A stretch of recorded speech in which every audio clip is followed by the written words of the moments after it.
मनाची।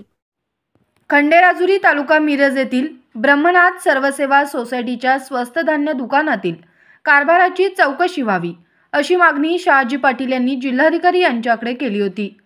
सदर दुकानातून मृत व्यक्तीच्या नावे असलेल्या शिधापत्रिकेवर धान्य वितरण करण्यात आले आहे असे तक्रारदार यांचे मत होते। त्यामुळे या पुरवठ्याविषयी साशंकता गावातील नागरिकांना आहे।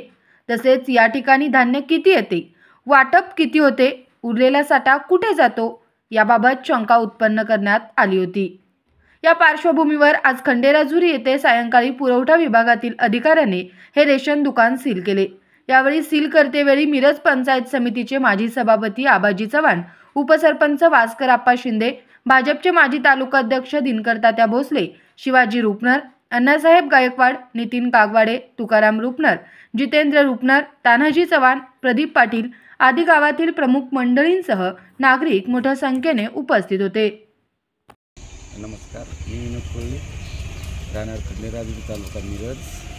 विषय म्हणजे असा आहे की खंडेराजुरीतील राशन दुकानमध्ये माल हा खराब विक्री होत असताना त्याच्यावर मी कारवाईची मागणी केली होती की आज कारवाई झाल्यामुळे राशन दुकान हे सील करण्यात आले आहे।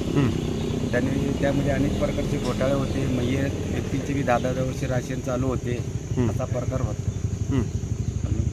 त्यामुळे सील केलं। हां, त्यामुळे सील केलं। हां, त्यामुळे सील करण्यात आले आहे।